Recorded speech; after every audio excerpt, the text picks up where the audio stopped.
Welcome to the HVAC-OLOGY experience, where we talk about all things HVAC industry, topics that are so hot, they are... Welcome to HVAC-OLOGY. I am so grateful that I get to hang out with you, Miss Kelly Patterson. I am so grateful too. And also, I'm really enjoying your introductions lately. I feel like you're getting more and more enthusiastic. The more listeners we have, the more enthusiastic you are about that intro. So I appreciate that. Thank you.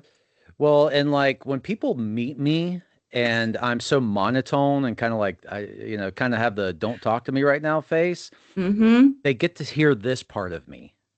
Right. So they know that there's actually a couple of different angles to me. Yeah, there's Fun Ryan too. There's Fun Ryan. Speaking of fun, can you believe it? We're both in sweaters today and we didn't even talk about it. We didn't. I Sweater really weather. enjoy your cozy sweater. Why, thank you. Sweater I like weather. it. I like it. Oh man, I know this will air really far after Christmas, but I gotta confess something that really frustrated me, Kelly. Oh, tell me. So I don't know how everybody does it. I feel like probably everybody does this. So you go through the main things, the presents, and then you get to the stocking. And the stocking can be glorious, or it can be okay, or it can be bad even. Well, my wife is kind of in charge of all things stockings. And I look, and the kids are opening up theirs. They get all this candy, this great looking chocolate with Italian names that I can't pronounce phonetically. And I get to mine, and instead of chocolates, I have a bunch of individual packaged dude wipes. And so I feel like my wife is saying something to me. I think so.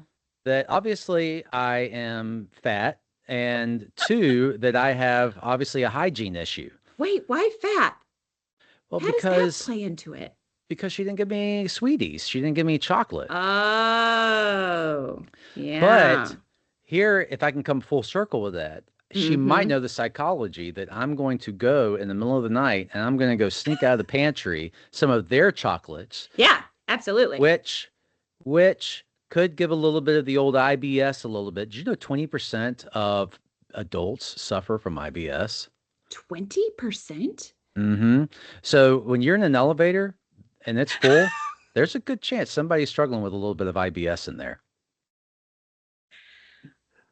Yeah.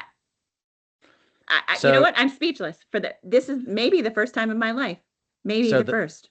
So the chocolates then require me to use the dude wipes. And so maybe she knew, she knows you. In her wisdom, knew how this was all going to go down. I think she knows you. I think that's it. But also, let me circle back to the whole, you do the stockings after presents? Yeah, what do you do? First. Oh. Always. Right? You too, Cooper? Yeah. Stockings are always first. And they're the favorite of everyone in my house because Santa puts in some really fun things. Like this year, Santa put in these headbands with this ball attached and you punch it. Yeah, we got that 2 years ago. Yeah.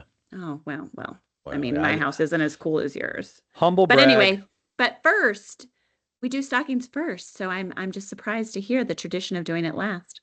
Yeah, and I feel like you and Cooper just ganged up on me. And Cooper, you haven't even been introduced yet. I don't know that you can get into this conversation.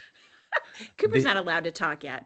I've never missed a Christmas before. So I mean, I don't know if that qualifies me. The other thing I wanted to tell you that I was actually very impressed with. So you try to meet your kids where they're at, right? So like if they're into music, you go with them you get into music with them. If they're into video games, you meet them there. If they're into anime, whatever. And so my son is really into video games, and Elon Musk is like the #1 player in Diablo right now. By the time this airs, it might not be the case. So I'm like, if Elon Musk is a gamer, why not let my son be a gamer? Why not Ryan Hudson? Well, this would be Ross Hudson, not Ryan. Oh, I thought you were just, going to be like Elon, but you're going to let Ross be like him. No, I get into video games, and then I get all wacky. I got to walk away for a little bit whenever I get into them. I've been playing this game called Elden Ring, and it is eating my lunch whenever I play it.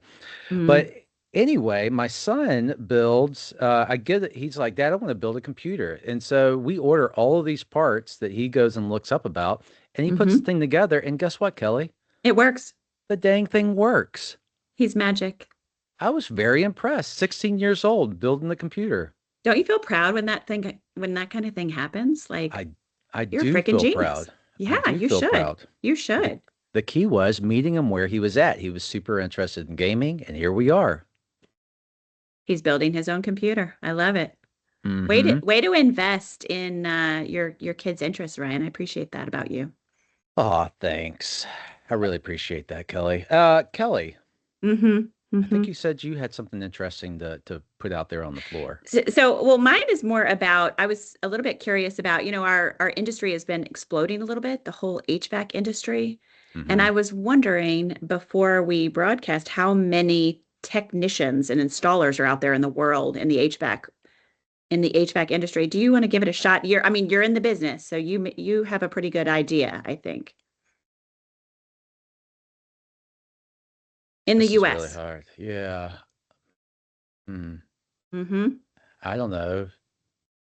I don't even want to guess, Kelly. Okay. All right. So I'll be so far off. Cooper, you want to try? Yeah. Cooper, do you know? How many technicians? How many technicians in the HVAC industry? This is from 2022, the Department of Labor statistics from 2022. 800,000. Oh, see, you're twice as many. I'm going to go with 400. Did I get it right? You got it. Oh my gosh, you're such a genius. 415,000. And it is expected, but listen to this, is the cool part of the statistics. The growth rate until 2032 is expected to be 6%, which is double the average for all occupations. You know why, Kelly? Tell me why. I just read an article about this as well, and we're syncing here. I like this. I like it. So this next generation that's coming through is like, dude, I don't want debt. I want income. And so they don't bother with going to a 4-year institution because 4-year institutions. So one, I have a son right now that, guess what, at 18 years old is in HVAC. He's going into tech school. Okay. Yep. And then I have a daughter who is going into college right now. And so, he's making I can see their bank accounts. His bank account's going up. Hers is kind of low. Hers is going down. Yep. And mine's going down too. And lovingly. And so, yeah, I totally get it. Yeah, absolutely. My son went into the Air Force, and his bank account is many, many times over what my recent college graduate son has. Proof is in the proverbial pudding. It is indeed. But Ryan, I'm looking at Cooper right now. I think he's growing weary of our conversation. I really feel like maybe we should pull him in. So Cooper Bohn is our guest today, not to be confused with the 1996 Soul Coffin song, Super Bon Bon. Cooper is with the company ZooFans, which is under the umbrella of Duct Socks, who we talked to a couple days ago. Cooper, hello. Hello. Hi, Ryan, Kelly. Man, I am so excited to talk with you today about a product called ZooFans. But before we get into that, Cooper, could you please tell myself and Kelly and this blossoming audience, how in the world did you go from that beautiful May day of graduating high school to where you're at today with ZooFans? Yeah, I had to really figure out what not to say here. I took a lot of different paths, but definitely grew up in Louisville, Kentucky. Went to a all boys high school with 1,200 guys running around, and wow, highly competitive in just about everything. The school was competitive, so it was. Sports are a big deal in Kentucky in general, especially in Louisville.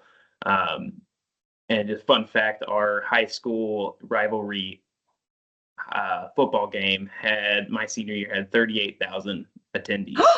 Wow. So, yeah. What? It was just That's amazing. Insane. It's fun. So, So a lot of, sports focus, academic focus, all of that was, just high level of achievement. I think one of our one of our slogan words is achievement. So it's a part of the culture and what my parents really wanted from us. Really started to grow in my love of math because it had answers, and I knew when I knew when I was done. So really stuck to math. Started working at Jimmy John's, which was kind of my first like job experience. So slinging up sandwiches, which I ended up doing for 7 years into college and helping.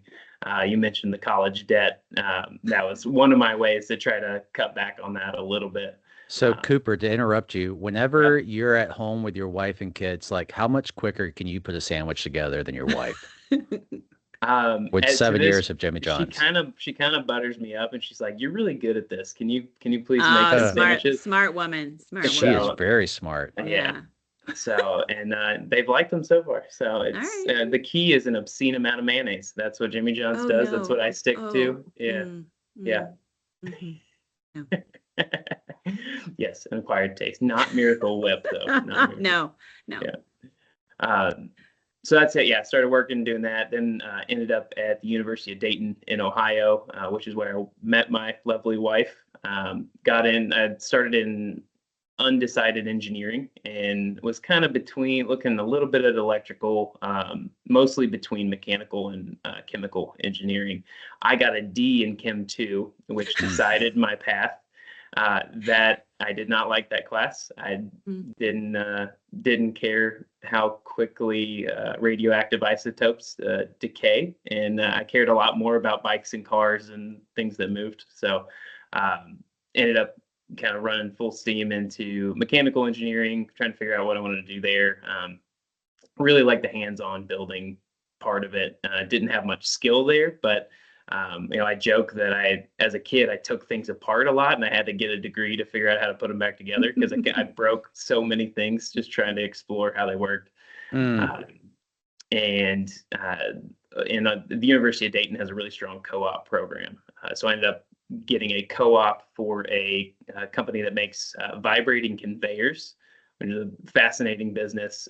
Instead of conveyor belts where the surface moves, they vibrate at an angle and the things move down. Or they make these giant spirals that look like a big metal slide. And it shakes like this, and the items actually move upward without any moving parts. So there's a lot of processing in that. So very technical field, and I got to rotate around different parts of that company. Very cool. And kind of in between the co-op, I was going to school some semesters, working other semesters. And in between all that, I ended up doing a study abroad trip to Italy, primarily in Florence, doing a engineering and the arts combination trip. Cool. And I think that had a pretty big impact on me. I mostly went to have fun because Italy with a bunch of college students is a blast.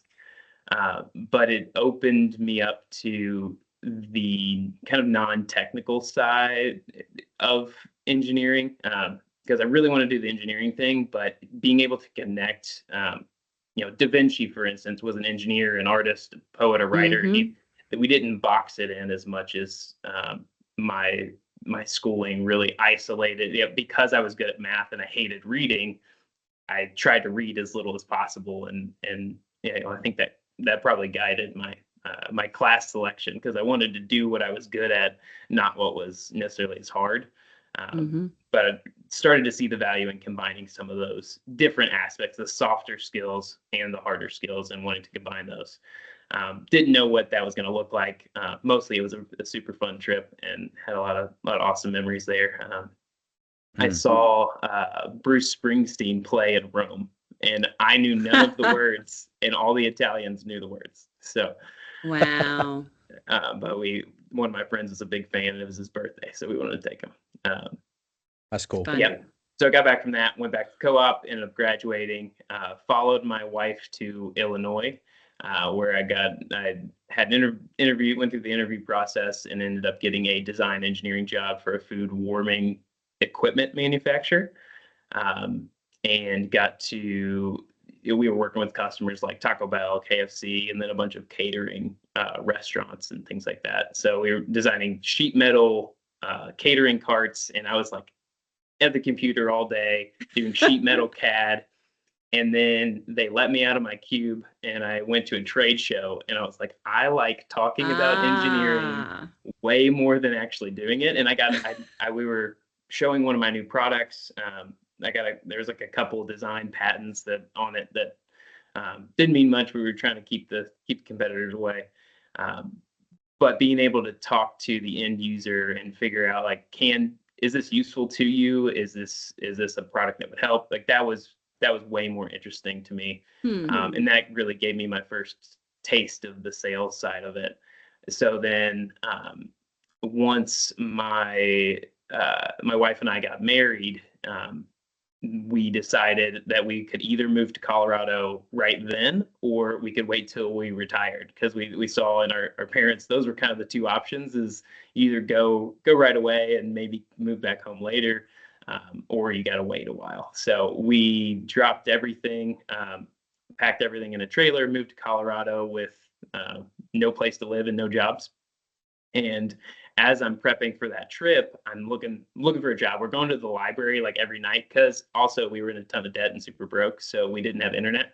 And so we were going to the library to use their internet so I could find a job. And I found, and we wanted to move to Boulder, Colorado, or one of those Colorado kind of cities close to the mountains.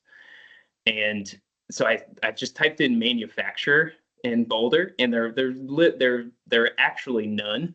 But ZooFans had an office there because that's where the owner lived, and it was listed as a manufacturer, even though it was just an office with a couple of spots. So I sent them an email. Their website was very outdated at the time, and they were just about to launch a new one. So he got back to me. It's like, actually, we were going to hire a sales engineer, but you're about 6 months early. But this timing is pretty good. So we'll have a couple calls with you, and then once you move here, come meet me in person. And so I did that, and they said, still a little early, let me launch the website, start work in 2 weeks. So within a few days of driving out to Colorado, I secured the job at ZooFans. And that really was my main sales training, was just sitting next to the owner who had spent his life running sales organizations, primarily in the financial retail market, and retired early from that, and then started a fan company. So ZooFans, he selected the name. So Zoo is an acronym. And do you have any guesses what it is an acronym for? Dude, you really put me on the spot here. Right. Because there's only so many Z words. What could the Z be? Hold on. Yeah. Well, we started out with Synergy. No. Kelly. He's like, no. Brian's like, no, it's not Synergy. Z. All right. I give up. What is it? Zone of Occupancy. So we are. Oh my gosh, that's perfect. Yeah. So we are primarily concerned with keeping it comfortable in the zone of occupancy. Yep. And we didn't, the founders did not want it to begin with air, have any A in the name, no air in the name, because he was looking at the list of companies that go to ASHRAE every year, and everybody has air. All the or air somewhere in the name. Or so air, something air. Yeah. And as an acronym, also, it doesn't have to be translated into other languages. It can just be ZOO. Yeah. But you're last in the list, right? Like, I mean, I guess it's, if you're not first, you're last, right? That's it. As Ricky Bobby. I mean, and that's okay, right? Yeah. Yep. Huh. Yep. That's fantastic. So that is cool. That is really cool. So ZooFans, what is your niche? Yep. So we were talking about this a little before, air distribution. So that's also the reason why DuckSox acquired us, is they are air distribution experts. So whether you're using ductwork, fabric dispersion systems, small destratification fans like ZooFans, or larger diameter ceiling fans. I think you had big ass fans on here. on another episode. Mhm. So those are all good solutions for dispersing air within a space. And if there are issues in the zone of occupancy with comfort, so some people are hot, some people are cold, because the air temperatures, or there's differences in humidity, there's different heat sources at different locations. There's windows on one side but not the other side. So you see this a lot in car dealerships where they have offices around the perimeter and there's windows, and so they're too cold in the winter, too hot in the summer. So making sure that each of those offices is getting adequate airflow. If you move air in all parts of the space, then you have even temperatures and even humidity, and so you have more predictable environments. And so that temperature evenness causes more comfort. And typically, the most fun part about talking with people is the same thing that I discovered on accident at that trade show, is that finding out why people want a technical solution is more fun than I think than the technical part of it. That part's cool. We need it. We need to understand it. But if you can, as you're talking to a potential customer or existing customer, finding out the real reason is the most exciting part for me, and also the most useful from a sales perspective, because then you start to get to know what does the customer actually care about. As an engineer, I care about things that no one cares about, and my wife reminds me of this all the time. But the customers have a specific thing they're trying to target. So when I was looking at the website, it looks like really you're dealing with more high ceiling situations, so that try to overcome stratification inside of a space. Is that kind of what the initial look was for the ZooFan? Yeah, I think our initial tagline was lowering the cost of high ceilings, something like that. So the higher the ceilings, the more potential you have for stratification. So that's the easiest sell, is a cold weather location, because people know that the hot air rises, and you have a ceiling that's really high and all your people are down low. That's the most obvious situation where you say, I want to get the heat down from the ceiling, but maybe it's too high for an HVLS fan, or I want very low air velocities for one reason or another. Usually comfort, but sometimes it's process related. And stratification actually can be a very big deal, depending to your point on what the space is doing, and to try to get it to where the air moves a little bit more appropriately. And just as you said earlier, what is stratification? Well, should everybody know that hot air rises, and what you're trying to do is make sure that air moves to where you don't have that blanket, if you will, inside of a space that's got a high ceiling. Yeah, and those high ceilings, those are the most obvious. I think our tallest one's like 108-foot tall pharmaceutical storage facility. And they getting down to the real reason they put them in was not necessarily the even temperature evenness for the product, but because it was that tall, they had robotic picking units that were temperature sensitive. So to keep the robots from quitting on them, they had to keep the temperatures down, because they're calibrated. Their sensors are all calibrated for a specific temperature range, and they had to keep within it. So your focus is more so on being able to throw the air as far as possible. Yep, throw the air.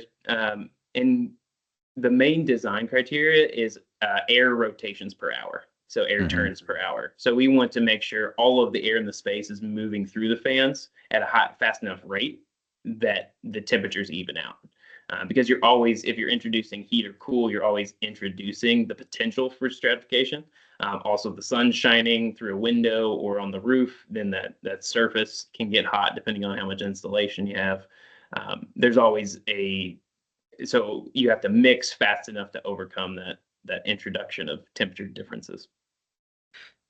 So I have a quick question about that. So, and forgive me for not knowing the answer to this, but are they all custom designed for each application then? Or do you have certain fans that turn at a certain rate, and then that's good for this application, and this fan might be good for this application?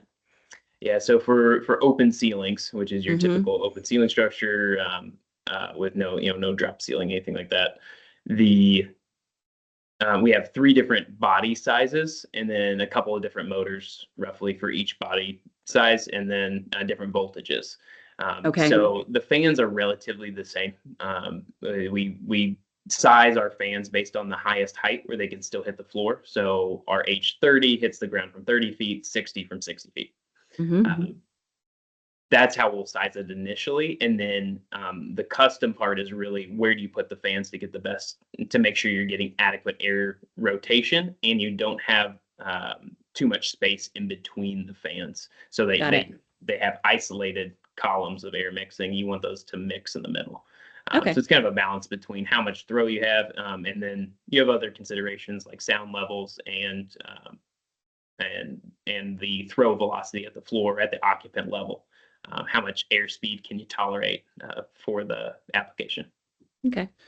So where do the cost savings really come in? Like, how are you calculating that? I guess proving that to the customer. And this, especially when we first started the company, we thought that this was going to be the main question. And it's a good question, and it's still something we talk about, weekly with different customers. A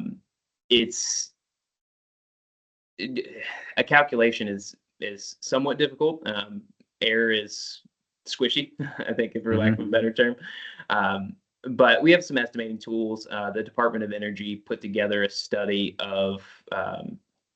with the industrial assessment centers. So if you go to the IAC website for the DOE, they estimate a 2.1 year ROI for a destratification solution.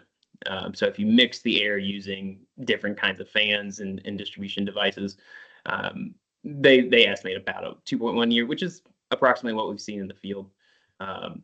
There's some other estimates, but the main way that it saves energy, and it's, again, most obvious in a tall ceiling when you're heating, is that heat's going to rise to the ceiling. You bring the heat down and you satisfy your temperature set point more often, more frequently, and for longer periods of time.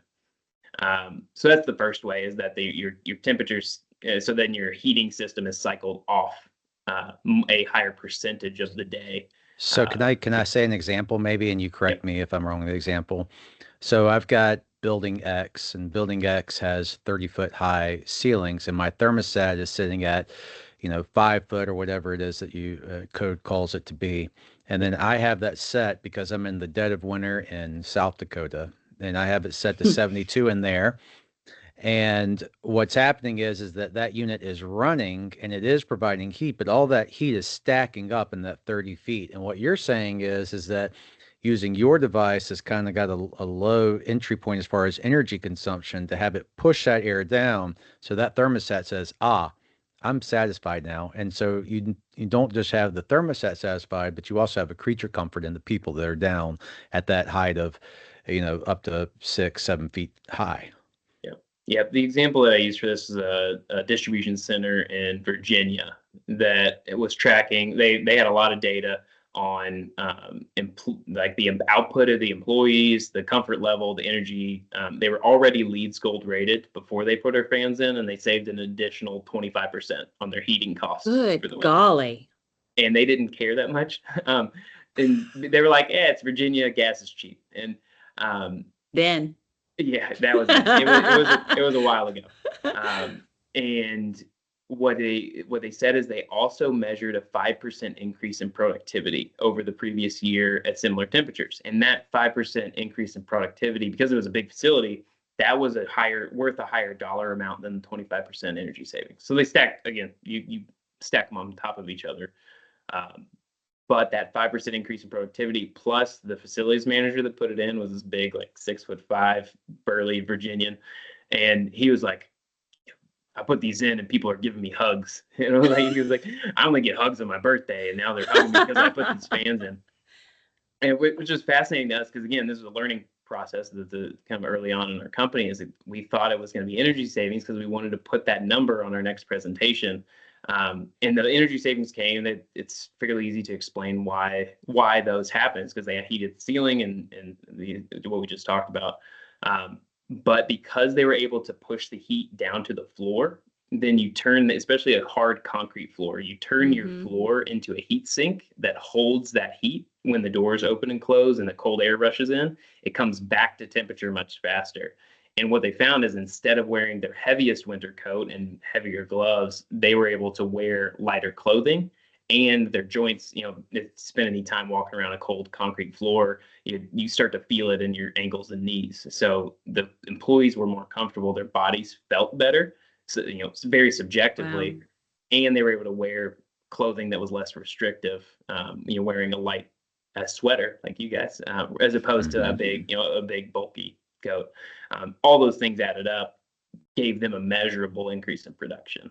Cooper, dude, you went deep into that, man. You got the heat That's sink for the amazing. floor. You got the joints Right. feeling good from lighter jackets. Yeah. It's It's like you were born to do bioengineering. this. You were born to do this, Cooper. You know, what what in the world was I going to say? I just went completely blank.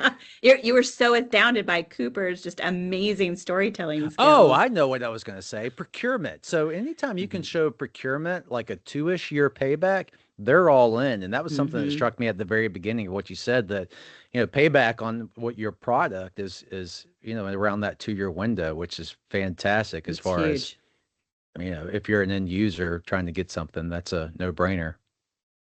Yeah, there's getting over that hump can be challenging, because it also being a relatively small company and a newer product, you really need that engineering team behind you. We had one where the engineer was pretty sure it was going to work, but it was a grocery chain and they wanted to prove it out. So they did a 1-store pilot and a 3-store pilot. And again, like, early in our company, we were like, what's the energy savings? You're a big corporation. Of course, you got to be measuring this, right? And the engineer was like, yeah, they don't care. The engineer was already knew this about this customer. And they finally were like, yeah, what they care about is using these in the refrigerated aisles and freezer aisles so that people are more comfortable, so that they subconsciously spend more time browsing. So they did this to sell more cheese. So they did the 3-store pilot and then did a 500-store rollout because they sold enough cheese to pay for the fans. It's all about the cheese. Yeah. All about the cheddar. So if you find yourself eating more cheese, I'll let you know what chains it is, so you may want to steer clear. We'll contact Cooper. Hey, Cooper, I was in this grocery store and I bought 2 gallons of ice cream because I was so happy to be there. Yeah. Well, you probably, and so what our fans do also is they help defog the doors so that you can see the product too. Which is important. Yeah. You can't see it, you can't get hungry, and you won't buy it. So, yeah, those are the kind of stories we're getting. That's amazing. The marketing brain in me wants to talk about, wants you to use that, get more hugs, like the ZooFans, you get more hugs, like it's just going over and over in my mind, right? Yeah. So recently I read an article that you need about 7 hugs a day to stay in a happy frame of mind. Yeah. So that 6'5" burly guy is a happier man because of you, Cooper. Exactly. You bring in love, man. Yeah. I love it. So, Cooper, you got these fans that are, potentially hanging 30, 60 feet high. I got 2 questions for you. Question number 1, how in the world do you control that fan? Like, what technologies do you have for it to say, hey, I need to be on now or I need to be off? Is there a manual? Is there actually something that you can actually pull into their controls they have for their building management system? What do y'all have for options? Yep, all the above. So manual controls, simplest way to do it. Typically, you're finding a speed that's comfortable for you, and maybe changing it twice a year would be best. But you can set the speed, let it run 24/7, and that as long as you're actively heating and cooling a space, that's a great way to do it and pretty energy efficient. We can tie it into the building automation system using a bunch of different electrical signals, digital, analog. But our biggest customers, and the one I'll highlight at the end, uses a backnet system exclusively because they want to see the RPM value of every fan in the facility and know that they're running at the speed it's supposed to, and track that over the long term, along with employee complaints and discomfort, or if someone, the biggest risk to a job not working well is unneeded human intervention on the controls. So if they go in and someone's like, I'm tired of this fan running, and they pull the plug out or try to block it or something, then that's the fan's not gonna be able to do its job. So this company wanted to track all of that. Mm-hmm. Also, looking at it, looks like these guys can fit into a pretty small footprint if they need to as well.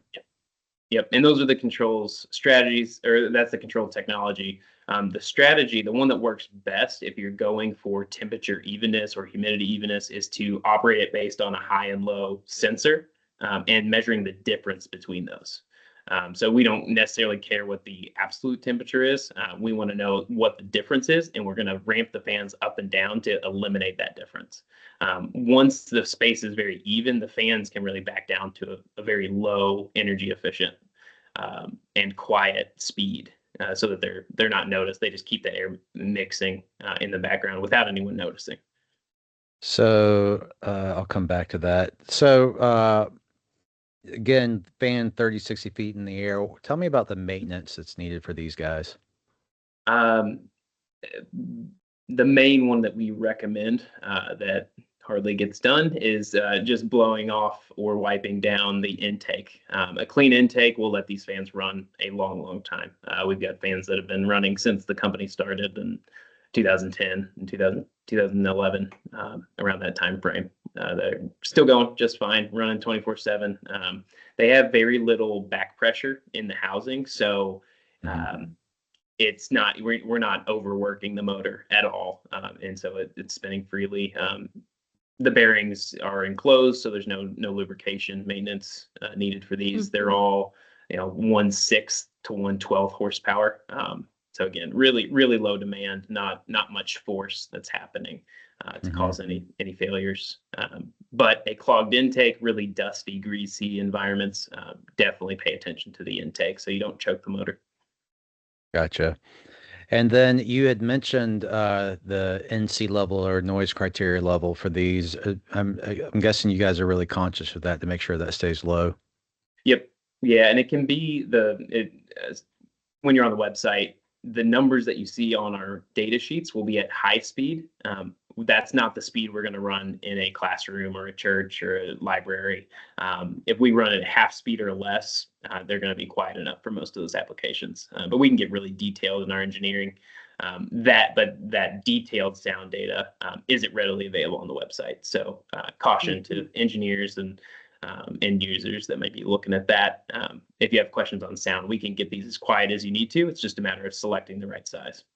And if it was the 1980s and I was in the band Twisted Sister and I wanted my hair to be constantly blowing while I was playing on stage for a 2-hour set, do you think this fan could do that?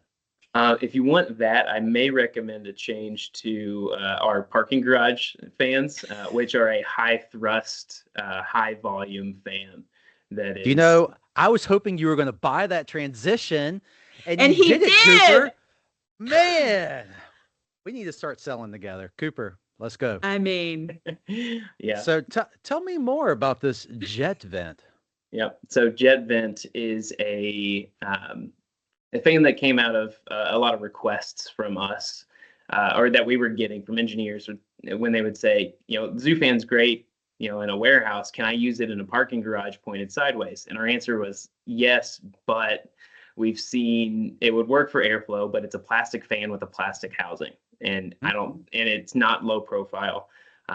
We've all seen scrape marks on the ceiling of a parking garage. That's not a good idea. So we went looking for a solution. And this was right before I started with ZooFans, as they found this, and I was part of launching that product at ASHRAE in I think January of 2018, January or February 2018. And so we brought this product that had no distribution in North America, but had been used in Europe and Australasia for 10, 12 years before that with a lot of success. And so the manufacturer of that was looking for distribution in North America, where there are a lot of cars and a lot of people, and it was a good fit. So we basically got a product line that was set to go and ready with controls and pre-programmed for carbon monoxide, nitrogen dioxide sensors. And so it was a good fit for us because we were into air distribution, using an array of small fans to create a good environment in a space. So it fit with our mentality really well. And so we were able to add that to our product line, and have a product that we could use in those applications. So really the ZooFans we use now for more vertical applications. The jet vent fans, if you need a long throw and horizontal application like a parking garage or similar, we can use that model too. The jet vents, can you run those in series so that if you have a long distance you're trying to push, that they can kind of help each other out, if you will? Yep. So our standard profile for that one has a 200-foot throw, and the fan's less than 15 inches tall, just to give you an idea of size. And I think it weighs about 200 pounds as well. So it's a big metal housing, relatively big motor compared to our ZooFans especially, but generates a high thrust that is perfect for concerts and parking garages. Gotcha. So whenever I'm driving, I see these fans that are in series whenever I'm going through these long tunnels, like through the mountains. Is that kind of what you could use that product for as well? Yeah, that is also a high thrust fan. The difference in my a little bit redneck explanation for the differences there is that when you're driving through a tunnel, you see it's a circular housing. It's a tubular housing. So it's a tunnel shaped fan used in a tunnel. So for a parking garage, you want a parking garage shaped fan that it fits the space a lot better. So we have a very short, wide nozzle so that the air spreads out in a short, wide pattern, fills the space appropriately, but also stays up out of the way. Tunnels, in the middle of the tunnel, you have a lot of clearance. And also the big difference there is that tunnels require smoke ventilation during the fire. So those fans have to be fire rated. Up to crazy temperatures for a couple hours sometimes. I don't know the exact code for that, but in parking garages, because they have sprinklers, you never want to run circulation fans in a parking garage in the United States where they always require sprinklers, and because you have a lot of water blowing sideways and you can have dry spots on the ground. So we always shut our fans off if the fire alarm goes off. Very good. So to transition, one of the things that we like to ask folks when they're on the show is tell us about an interesting situation with a customer or a big problem that someone had that you had to provide a unique solution to. Yep. I wanted to highlight a customer that has both parking garage and a manufacturing space for destratification, but maybe not your typical one. And also happens to be our largest single customer with Amazon and their distribution centers. They typically have 9 to 13, 14-foot ceilings, and they're using 200 to 300 ZooFans in each of their facilities. And it's all of their largest, like 4 or 5 style of distribution centers. So it's all their biggest ones, where they're using 100% of those built after April 2020 have ZooFans in them. The ones before that, some of them don't have them. So we had a customer or one of the safety specialists at an Amazon in a very hot location on a hot day. They have to stop production if it gets hot enough in the facility. Stop production, give people popsicles and water and all that. So they're disrupting their productive time, and they're also spending to keep people comfortable, and that's required by OSHA to do some of those heat mitigating practices. That safety specialist visited a sister facility, exact same layout, all the same equipment, except it had ZooFans, and she came back and said, "Hey, I was in this other facility in this different state on a hotter day, and it was more comfortable in that facility than my facility is. And the only difference that I can see is that one had ZooFans and one didn't." So making sure that you're getting the cold air to the people where it mattered. In that zone of occupancy, even at a short ceiling. So that and they have, I think, over 14,000 fans installed in their distribution centers. So again, made a big difference for us as a company, and is still a business that that was just earlier in 2024 that they were coming and looking for that solution in the facility that was built before we started working with them. Amazon also built their headquarters building in Washington, D.C., and we have, I think, almost 70 Jetman fans in that facility. They put those fans in because of sound, which is a little bit unique, but because they have security guards on staff, the engineer was very careful that if there was a crime happening or somebody needed medical attention and the security guard couldn't hear them because of the ventilation system, like that was unacceptable. So we got that job specifically because we were the quietest option for that type of fan. And we could ensure with our advanced control system that the fans stayed running as quiet as possible so that we didn't get in the way of safety. So again, I'm really surprised that an engineer had that kind of forethought to, you know what, let's make sure that this NC level is here so that whenever there's a screaming person, the security guard can hear him. That's pretty impressive. It is impressive. Yeah. And that was coming from Amazon specifically. They had built other office buildings where safety was a concern. Maybe it's not in the best neighborhood. But that was a major concern for their customer, and they listened. We're glad they did. That is cool. Absolutely. So, Cooper, we started this episode off with talking about things we got for Christmas. I believe before we started, you mentioned that you got something special for Christmas. Tell everybody what you got. Yes. Yes. Last year, we got a baby girl for Christmas. Yay. Yes. So we now get to have birthday cake every Christmas for the rest of her life. And we're very excited about it. So for her year-old birthday, did you wrap her presents in birthday paper or Christmas paper? She got a little bit of both. There's gotta be careful. We're really tired. We have a 5-year-old, a 3-year-old, and a 1-year-old. So the wrapping paper consistency hasn't really. You're not there yet. Yeah. I am going to feel her pain. I know her pain because I'm a very close birthday near Christmas, and I can't tell you how many years somebody's like, "Hey, I got this for you for Christmas and your birthday." That's the worst. Yeah, our good friends in Colorado sent us a meme of the wise men, and it said that. It was like, "Hey, just so you know, this is for Christmas and your birthday." And your birthday. Yeah. So I think we're gonna hang that on it. We're gonna frame it, hang it up every Christmas. That's fantastic. That poor girl.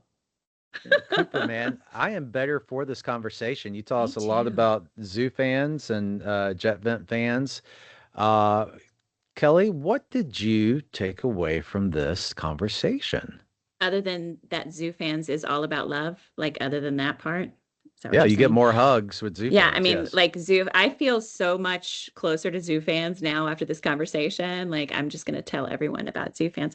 But the big thing that I learned that it has been a curiosity for me for some time about the origin of the ZooFans name. Every time I've seen it, I'm like, why on earth do they call it ZooFans? And so now I know it's Zone of Occupancy, which makes me a smarter person. I appreciate it, Cooper. Kelly, you can appreciate from a marketing standpoint that, hey, they got you talking about the name, right? I know.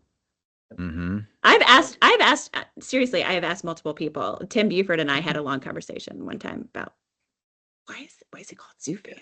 Yeah, and now you can be the solution provider. Now I'm gonna tell everybody. Yeah, I'm on a personal mission, and all of our reps can answer that question. Everyone here will be able to answer it now, Cooper. Excellent. Mm-hmm. Well, Cooper, thank you so much for your time today. We are better for it, as I said already. And Kelly, if folks like this show, what in the world should they do? Well, first they should listen to it every episode, right? Wisdom. And then they should follow, subscribe, and just find us wherever you find any of your favorite podcasts. Well, I believe that puts another one in the old can, as they say. It is. Yep. We're done. All right. Thanks. Thank Bye. y'all. Bye.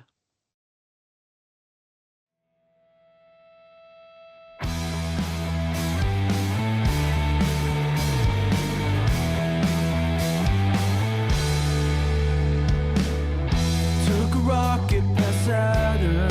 Things don't seem to matter much to me anymore. Got lost inside a daydream. Get sick of all schemes they play on their machines. I lost so many words as I got older. You would have thought I would have stored them in my manila folder. Accidentally wrote these words down. Thought all the best of me faded in an endless sea. But you always bring me back at your blue eyes. 20 years of staring at that freckle on your left shoulder. Who would have thought all I needed was to think of you to bring back the words inside? But you always bring me back at your blue eyes. 20 years of staring at that freckle on your left shoulder. Who would have thought all I needed was to think of you to bring back the words inside of me?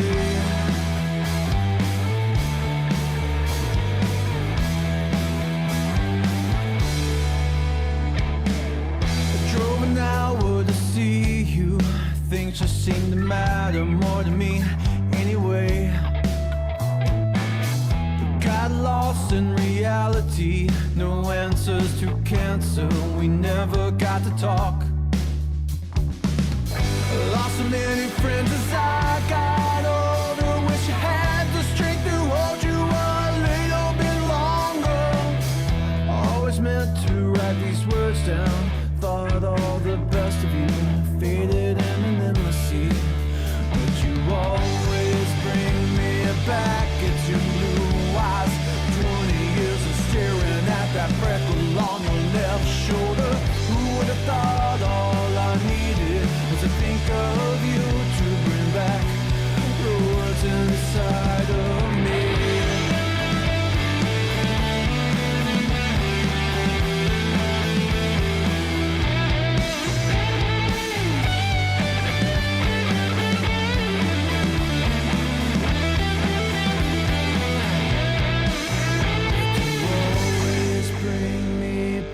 Get your blue eyes. 20 years of staring at that freckle on your left shoulder. Who would have thought all I needed was to think of you to bring back the words inside? But you always bring me back at your blue eyes. 20 years of staring at that freckle on your left shoulder. Who would have thought all I needed was to think of you to bring back songs inside of me?